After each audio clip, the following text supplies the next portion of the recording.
नमस्कार। डामर तंत्र रहस्य में आप सभी का हार्दिक स्वागत है। एक प्रिंस कर्ण नाम का लड़का है जो कि मेघा शक्ति बढ़ाने के लिए वो बार बार मंत्र मांग रहा था। तो मैं माता गायत्री का प्रयोग अभी देने जा रहा हूँ और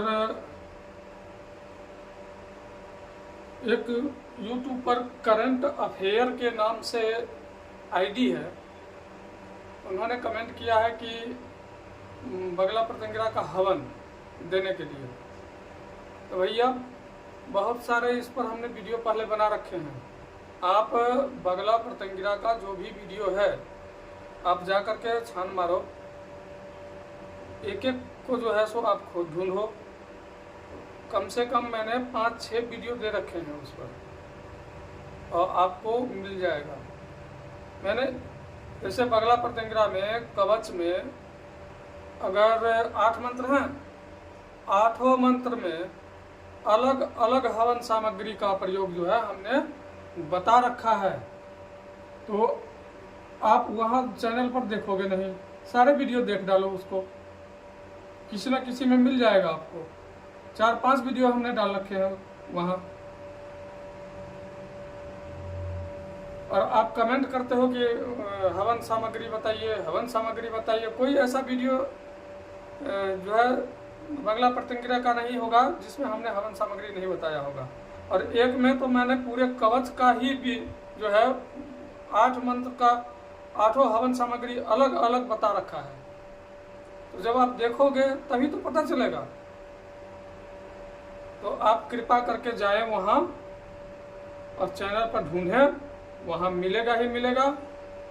और यदि नहीं मिलेगा तो व्हाट्सएप पर संपर्क करो, हम भेज देंगे, व्हाट्सएप पर दे देंगे, पीडीएफ दे देंगे। और ये गायत्री, माता गायत्री का साधना बताने जा रहे हैं। तो ये संसार की सबसे बड़ी शक्ति अगर कहा जाए तो माता गायत्री की शक्ति है। गायत्री मंत्र से बढ़कर के संसार में कोई मंत्र नहीं है। और अभी जो पुरुषोत्तम मास चल रहा है, तो जितने ये पितृ दोष वाले हैं, जिनको गुरुजन बताए होंगे या ज्योतिष महाराज कोई बताए होंगे कि भाई पितृ ऋण है, तो निश्चित रूप से पितृ ऋण में भी आपको इससे लाभ मिलेगा। तो आप गायत्री की साधना करें, माता गायत्री की साधना निश्चित रूप से करें। श्वेत वस्त्र पहन करके पूर्वाभिमुख हो करके माता गायत्री का पंचोपचार विधि, एकदम साधारण विधि, पंचोपचार विधि से पूजन करके कुश के आसन पर या श्वेत ऊनी आसन पर बैठ करके पूर्वाभिमुख होकर के आप ये साधना करें। अगर रात्रि में साधना करते हैं तो उत्तराभिमुख होकर के साधना करें। अब यहाँ पर जैसे मान लो कि ओम भूर्भुवः स्वः तत्सवितुर्वरेण्यं भर्गो देवस्य धीमहि धियो यो नः प्रचोदयात्। अब यहाँ ओम लगाया हम, इस मंत्र में तो ऑलरेडी ओम लगा हुआ है। तो जो स्त्री वर्ग अगर करेंगी साधना तो ओम नहीं लगेगा।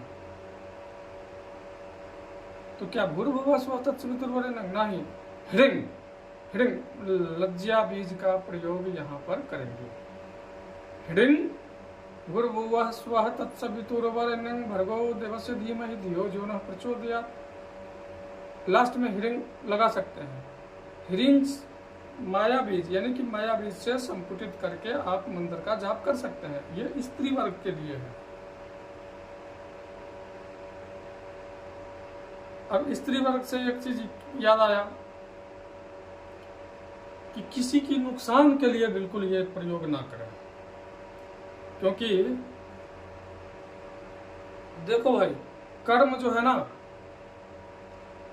किसी का बाप नहीं है तो बकस देगा, छोड़ देगा, ठीक है। कर्म जो है किसी को नहीं बकसता है। कर्म का फल तो भुगतना ही पड़ेगा निश्चित रूप से, चाहे वो कोई रहे। कर्म किसी को माफ नहीं करता कभी भी। आपको फॉर एग्जाम्पल बताऊं तो एक पिशाचनी जिसने गायत्री जैसी महाशक्ति का अनुष्ठान करके अपने पति को भिखारी बना दिया और परिणाम स्वरूप अभी तो बहुत कुछ होना बाकी है, लेकिन अभी फिलहाल जो हुआ है वो बता रहे हैं। ये दिसंबर जनवरी का घटना है, दिसंबर या जनवरी के आसपास का घटना है, हुआ है। जिसने ऐसा कुकृत किया था तो कर्म तो पीछा करेगा ही करेगा, कर्म तो छोड़ेगा नहीं। तो उन्होंने जो कुकर्म किए, सैकड़ों घर उजारे और अपने पति का सत्यानाश किया।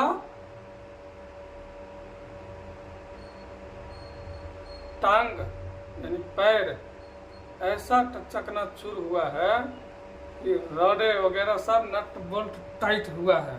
अब मैडम पिशाचनी को बड़ा मजा आ रहा होगा, है ना। टांग फैला करके बैठने में भी अब आफत आ रही होगी। अब पता चल रहा होगा कि क्या भाव पड़ता है कुकर्म, कुकर्म का परिणाम क्या होता है।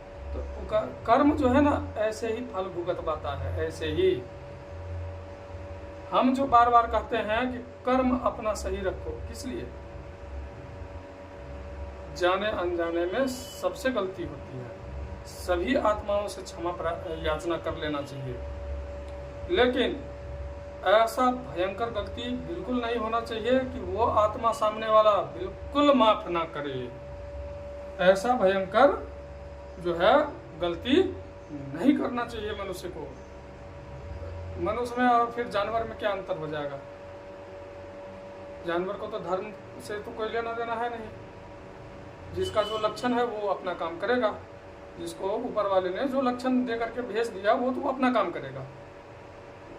लेकिन मनुष्य को सोचन शक्ति दिया, ज्ञान चेतना दिया। हालांकि ज्ञान चेतना सभी जीव में है। ज्ञानी नाम अपनी चेतांसी देवी भगवती ही सबलादाकर से मोहाया महामाया प्रयक्षति।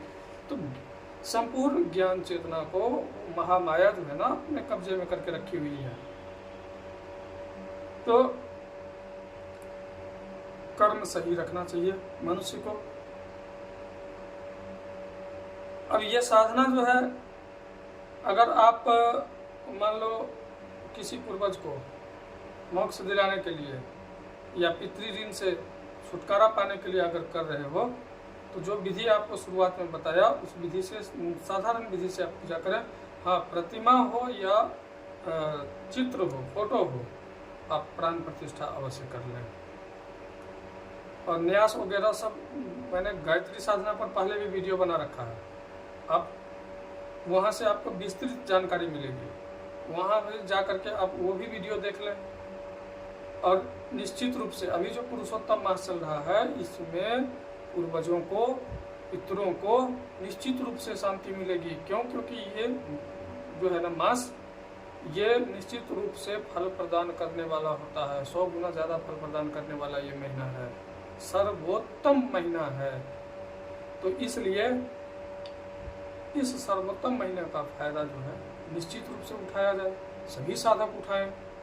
जिनको देव ऋण पितृ ऋण से छुटकारा पाना हो वो भी करें, जिसको नहीं भी करना हो वो भी गायत्री का साधना करें। बिल्कुल ब्रह्मचर्य का पालन करें, कठोरता से ब्रह्मचर्य का पालन करें, क्योंकि गायत्री ऐसी शक्ति है जो मोक्ष और भोग मोक्ष सब कुछ प्रदान करने वाली देवी है माता। तो निश्चित रूप से जो है कल्याणकारक होगा, तो करें। और यहाँ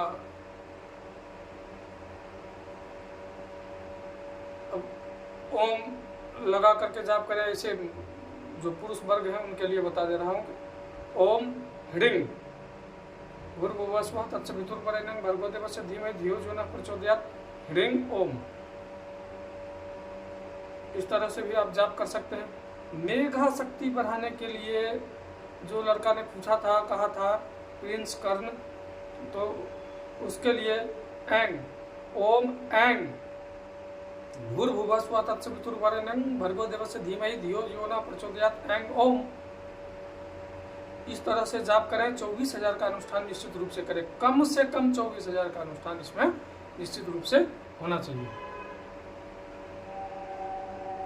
और आकर्षण के लिए ओम क्लिंग, पुरुष महिलाएं अगर करती है तो केवल क्लिंग, क्लिंग भूर्भुवः स्वः तत्सवितुर्वरेण्यं भर्गोदेवस्य धीमहि धियो यो नः प्रचोदयात्, क्लिंग आदि में और अंत में क्लिंग। तो इस तरह से करें। और यदि शत्रु नाश के लिए, हालांकि ऐसी महाशक्ति का प्रयोग किसी का सत्यानाश के लिए तो बिल्कुल नहीं करना चाहिए। बताने को हम बता देते हैं, जानोगे आप, जानेगा आपका कर्म। शत्रु नाश के लिए अगर करते हैं तो एक बार सीधा गायत्री, एक बार बीच में कोई भी शत्रुनाशक मंत्र, उसके बाद विलोम गायत्री का प्रयोग कर दो। संपुटित यानी कि एक बार सीधा गायत्री, फिर शत्रुनाशक मंत्र, इसके बाद विलोम गायत्री, संकल्पित हो करके इसका प्रयोग अगर कर देते हैं तो शत्रु का नाश हो जाएगा। लेकिन करना नहीं है भाई, हम नहीं कहते। अगर शत्रु को आप क्षमा कर सकते हैं तो क्षमा करें, नहीं तो आप जाने और आपका कर्म जाने। और हवन सामग्री, यहाँ पर नॉर्मल हवन सामग्री हम बता दे रहे हैं। हवन सामग्री जो मार्केट में मिक्स वाला आता है वो हवन सामग्री ले लेंगे। उसमें जौ, काला तिल, घी शुद्ध होना चाहिए, और खांड, ये मिक्स करके दशांश हवन कर दें। जितना भी जाप हुआ उसका दशांश हवन कर दें। और तर्पण भी कर लें। हवन के दशांश तर्पण, और तर्पण के दशांश मार्जन, और मार्जन के दशांश ब्राह्मण भोजन निश्चित रूप से कराएं। खासकर जो पितरों के लिए पितरों के निमित्त जो करना चाह रहे हो, वे ब्राह्मण भोजन निश्चित रूप से कराएं। आपको अगर 5 ब्राह्मणों को भोजन कराना हो 5 कराएं, एक का औकात हो एक ही करवाओ। आपके घर में अगर बना करके खिलाने वाला कोई नहीं है, नहीं कर सकते, तो नहीं होता, तो अगल बगल के मंदिर में कहीं एक आदमी के भोजन निमित्त अनाज निकालो और ले जा करके दे आओ, हो गया। कम से कम इतना तो हर एक आदमी कर सकता है, तो आप कर लें। इतना निश्चित रूप से कल्याण होगा। और शुक्र अगर खराब है तो शुक्र भी सही हो जाएगा इससे। और खासकर शुक्र को सही करने के लिए ह्रीं क्लीं दोनों लगाओ। ओम ह्रीं क्लीं या ओम ऐं ह्रीं क्लीं, तीनों बीज मंत्र लगा दो। यहाँ भूर्भुवः स्वः तत्सवितुर्वरेण्यं भर्गोदेवस्य धीमहि धियो यो नः प्रचोदयात्। तो इस तरह से आप जाप करेंगे, शुक्र भी मजबूत हो जाएगा। नहीं भी अगर कोई बीज मंत्र, केवल लज्जा बीज मंत्र भी लगा करके करोगे, या केवल काम बीज भी लगा करके अगर कर दिए जाप, तो भी शुक्र मजबूत होगा। इससे करें। तब तक के लिए नमस्कार। जय माता पितामह, जय गुरुदेव।